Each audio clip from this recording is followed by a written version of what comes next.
Nesse vídeo aqui eu vou falar qual foi a razão pela qual eu falei lá da fórmula de Gibbs no vídeo passado e o que essa fórmula de Gibbs está dizendo de importante pra gente sobre a entropia. Só para relembrar, isso aqui está me dizendo que a entropia termodinâmica é igual a menos a constante de Boltzmann vezes a soma sobre todos os microestados da distribuição de equilíbrio canônica vezes o logaritmo da distribuição de equilíbrio canônica. Isso aqui está me dizendo sempre no ensemble canônico, que depois a gente vai estender essa expressão para outros ensembles. Na verdade vai ser uma ferramenta bastante útil para quando a gente vai querer entender como é que os outros ensembles vão funcionar. Mas isso daqui é bastante importante por causa da seguinte ideia. Imagina que eu estou lá fazendo um experimento aleatório. Aqui tenho aqui algum experimento aleatório. E eu quero comunicar o resultado desse experimento aleatório. Então, espero que eu tenha aqui o experimentador A e aqui eu tenho a pessoa B para a qual eu quero comunicar o resultado do experimento. E aí você vai ter que usar alguma espécie de código, ou seja, alguma maneira de escrever a informação e transmitir essa informação.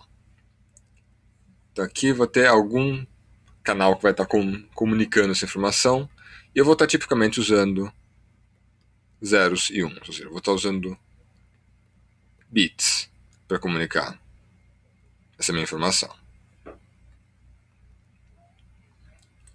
Então, a ideia seria uma coisa, por exemplo, assim, você tem lá um dado lá e, por exemplo, você poderia fazer o seguinte correspondência, né? Sair 1, eu mando para você 000, sair 2, eu mando para você 001, sair 3, eu mando 010 e assim por diante. Ou seja, você vai ter uma espécie de código desse tipo que você vai estar usando para comunicar. E a ideia é que o B sabe qual é o código que você está usando e você vai estar repetindo esse experimento várias vezes, sempre comunicando qual é os resultados via esse código. Tá, aí a ideia, uma coisa que você pode perceber é que se eu mudasse o código, eu mudo a minha eficiência que eu estou comunicando isso daqui. Ou seja, vão ter códigos que eu vou mandar, vou precisar de menos bits, vou ter códigos que eu vou precisar de mais bits. Então, uma pergunta interessante é qual seria o código mais eficiente. E aqui o que responde essa pergunta de qual é o código mais eficiente é a ideia do teorema da codificação de Shannon. Esse teorema aqui ele aparece no ROS, no capítulo 9.4, ele inclusive deduz esse teorema lá. Aqui eu vou simplesmente enunciar ele. E a ideia é assim, se você tem uma situação desse tipo aqui, que você tem uma certa distribuição P de x discreta para o seu resultado, existe algum código, que é o código ótimo, ou seja, o código mais eficiente possível, e o valor esperado do número de bits que você vai mandar nesse código mais eficiente possível é o que ele chama de entropia informacional. E é basicamente o seguinte, S informacional vai ser igual a menos somatório sobre todos os valores de x, p de x, vezes logaritmo na base 2 de p de x. Ou seja, essa daqui é a quantidade média de bits comunicados. Agora, aqui o ponto é... Você percebe que isso aqui já vai ser bastante parecido lá com a fórmula do Gibbs, né? Seria menos KB, somatória, sigma, P sigma, Ln de P sigma. Aqui você tem as duas diferenças que você tem essa constante de Boltzmann e você tem um logaritmo natural, que você tem um logaritmo em base 2. Mas o que importa aqui é realmente qual a interpretação disso daqui, desse ponto de vista aqui do experimento aleatório, e a gente lembrar também o que significa eu ter um experimento aleatório. A ideia é que uma coisa vai ser aleatória quando eu tenho informação incompleta. Ou seja, essa ideia toda de aleatoriedade está extremamente conectada com a ideia de eu ter informação incompleta. E uma interpretação do que significa essa informação S-info, porque ela é medida em bits, isso aqui também. Isso aqui é uma quantidade em bits mesmo. S-info é basicamente quanta informação eu preciso, mais a especificação do meu experimento aleatório, para determinar qual é o resultado. Ou seja, é exatamente a quantidade de informação que está faltando nessa informação completa. Ou seja, dado as informações que eu estou passando para o B, ele consegue agora determinar qual seria. Ou seja, a descrição do experimento aleatório mais o código que eu estou mandando para o B dá a informação completa para o B. E agora o B consegue me dizer exatamente o que aconteceu. Então, ou seja, dados em média S-info bits,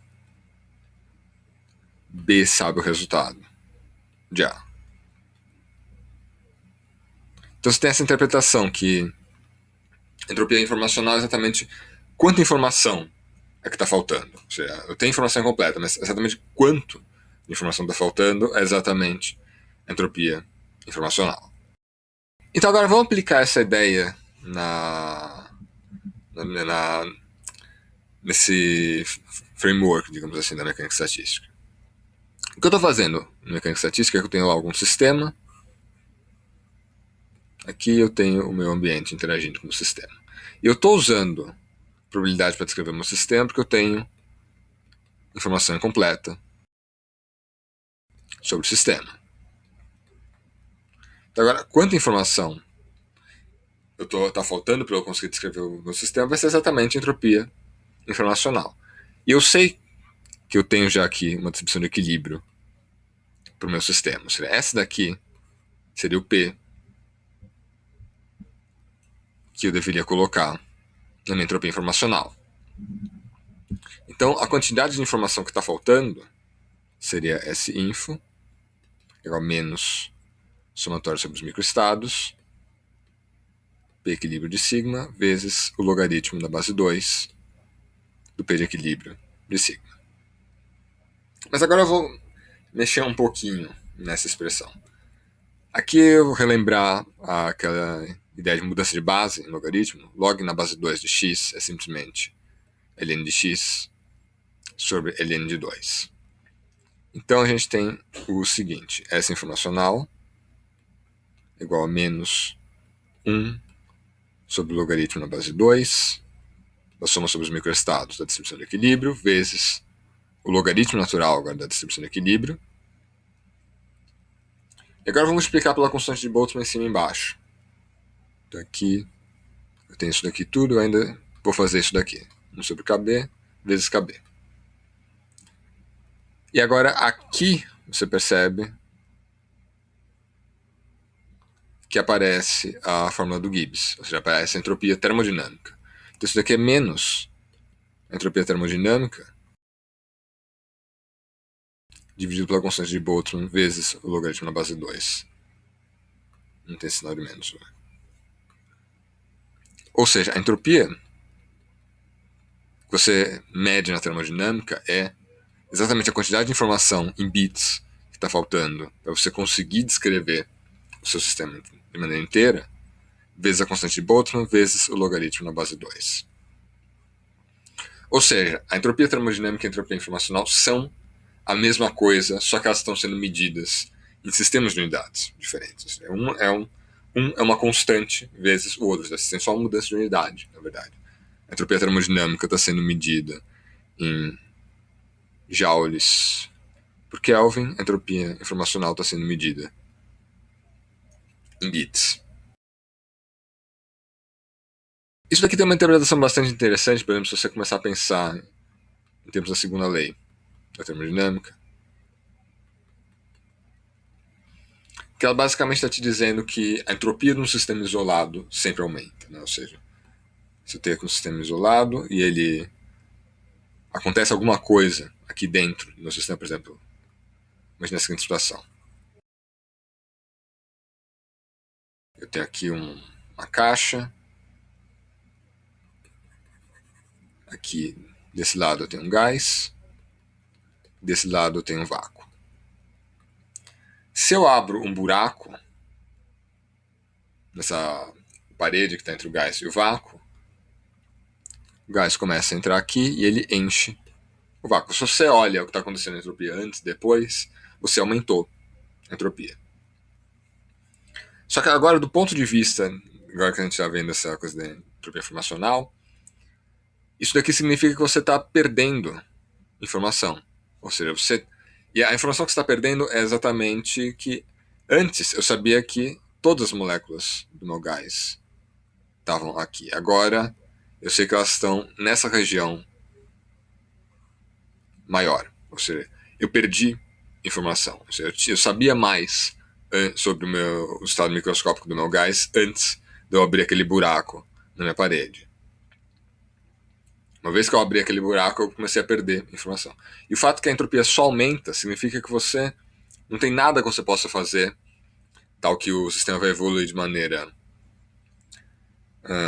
espontânea, ou seja, sem você precisar fazer trabalho nem nada assim, que vai te permitir obter informação sobre o estado microscópico. Ou seja, tudo que você pode fazer com o seu estado macroscópico pode, na melhor das hipóteses, destruir a informação que você tem sobre o estado microscópico, no sentido de você não conhecer mais essa informação. A informação ainda está lá, mas você não tem mais acesso a ela. Então, essa daqui é uma interpretação da segunda lei da termodinâmica. Agora, no próximo vídeo eu vou ainda continuar falando da entropia informacional. Eu vou mostrar para vocês que a distribuição de equilíbrio que eu cheguei, ela maximiza o S informacional. Ou seja, o estado de equilíbrio é exatamente quando você já perdeu toda a informação que você poderia ter, você só sobrou com a informação que você consegue obter a partir das variáveis macroscópicas. Ou seja, qualquer coisa que você conhecia sobre o seu estado microscópico já se perdeu.